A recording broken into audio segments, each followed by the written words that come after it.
여러분 안녕하십니까? 사주 장명가 장세진입니다. 명리학 학인들이 사주를 많이 풀어보는 것은 수험생이 시험에 대비하는 자세와 같다고 할 수 있습니다. 오늘은 비겁이 많은 사주를 풀이해 볼 텐데요. 비견겁재가 많은 사주는 고집과 자존심이 강한 면이 있다고 알려져 있죠. 그 외에도 직간접적으로 상호작용을 할 때 나타나는 것들도 매우 중요하게 봐야 하는데요. 비겁과다 사주라 해서 불리한 것만은 아니고 평탄한 사주도 많습니다. 오늘의 영상은 비겁이 많은 몇 개의 사주 양상을 확인해 보겠습니다.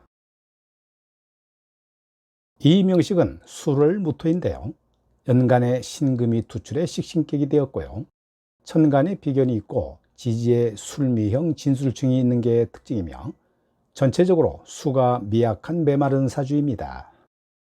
관성이라고는 진중을목, 미중을목이 전부인데요. 전체적으로 봤을 때 관을 키우기가 매우 어려운 환경이라고 봅니다. 술미형과 진술층은 더욱더 화의 기운을 키우면서 갈증을 유발하는 요인이 되기 때문에 수운이 오더라도 사주 내 조열함 때문에 크게 빛을 볼 수가 없습니다. 대운을 보면 경자대운의 식신정제운이 오면서 경제활동을 하는 데에는 조금의 숨통이 트일 듯하지만 한편으로는 자수정제운이 오게 되면 더욱더 갈증을 유발하게 되는데요. 특히 금전적인 문제나 부모님 문제로 나올 확률이 매우 크다고 봅니다.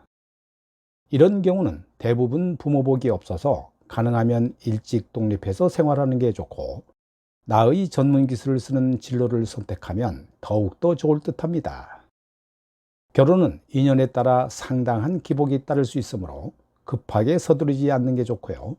수기운이 약해 토가 메마른 사주라 무조건 수운이 들어오면 좋겠다라고 통변하면 잘 안 맞을 수도 있습니다.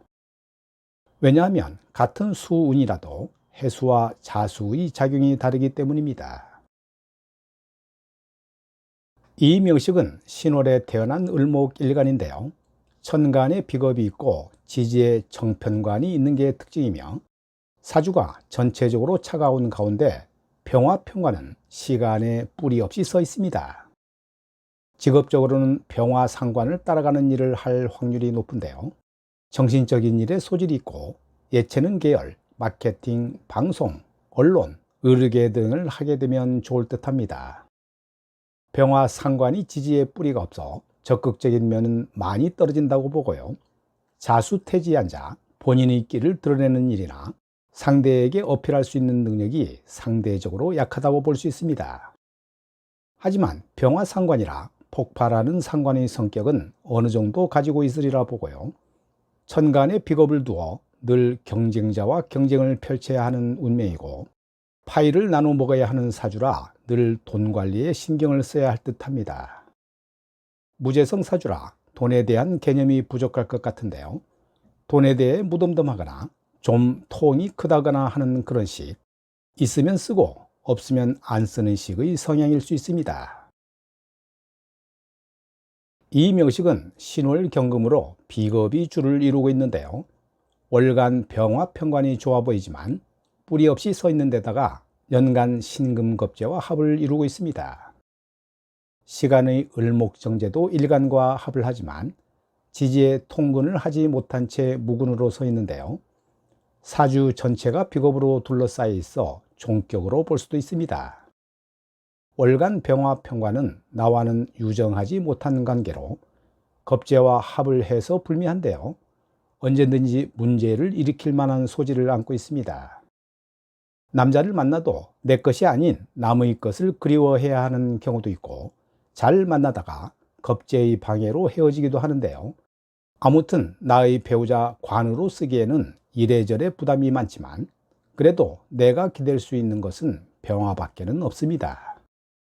가능하면 직장 생활을 하는 게 좋을 것 같고 전기, 전자, 컴퓨터, IT 계열의 진로가 있을 것 같네요. 비겁이 많아 고집이 이루 말할 수 없는 데다 늘 다른 사람들과의 순탄치 못한 대인관계 때문에 어려움을 겪을 수 있는 팔자가 되고 좋으면 좋고 싫으면 싫은 호불호가 분명한 타입이라 주위에 사람들이 많지 않은 것도 한 특징이 됩니다.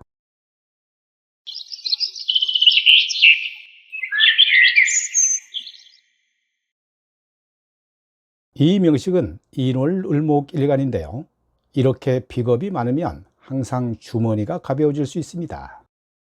그리고 무관사주라 해서 직장 생활이나 결혼 생활을 못한다고 하면 안 되고요. 다만 무관사주들은 관운이 들어올 때 아주 잘 써먹기는 합니다. 이때 결혼도 하고 취직해서 잘 나가기도 하는데요. 그런데 관운이 평생 들어오는 것이 아니니까 관운이 끝난 후에는 관을 활용한 사회활동이나 경제활동은 어렵다고 봐야 할까요? 꼭 그렇지는 않습니다. 이런 사주들은 정화식신을 관대용으로 활용하는 사주이기 때문에 관운이 끝나더라도 나의 식신을 활용하여 경제활동을 할 수 있습니다. 그래서 대운을 잘 살펴봐야 하는 이유인데요. 식상이나 관대운에 결혼도 하고 직장 생활도 잘했다면 크게 문제될 것은 없다고 봅니다. 픽업이 많아 돈 관리에 신경을 써야 하는데요. 현금 재산보다는 부동산을 활용한 재테크가 좋으며 반드시 조직 생활을 해야 비견의 견제가 되므로 가능한 오랫동안 조직에 몸담아야 할 것 같습니다. 무조건 픽업이 많다고 해서 재물은 없고 무관사주라 해서 직장 생활 못하고 결혼 못하고 이런 것은 전혀 아니라는 것을 강조하고 싶네요. 위에서도 언급했듯이 대운을 잘 살펴야 하는데요. 제가 볼 땐 크게 무리 없이 살아온 팔자로 봅니다. 끝으로 이 명식은 인월 무토 관격으로 초봄인 인월에 태어났지만 입춘진하고 우수전 목이라 조상으로는 화가 필요한 사주입니다. 무토일간이 목을 키우는 목적이므로 적절한 수와 화가 있어야만 제대로 된 목을 키울 수가 있는데요. 시주에 개축수 재성이 있어 다행으로 봅니다. 하지만 수 재성을 놓고 월간 무토와 일간 무토가 쟁합을 하는 상황인데요.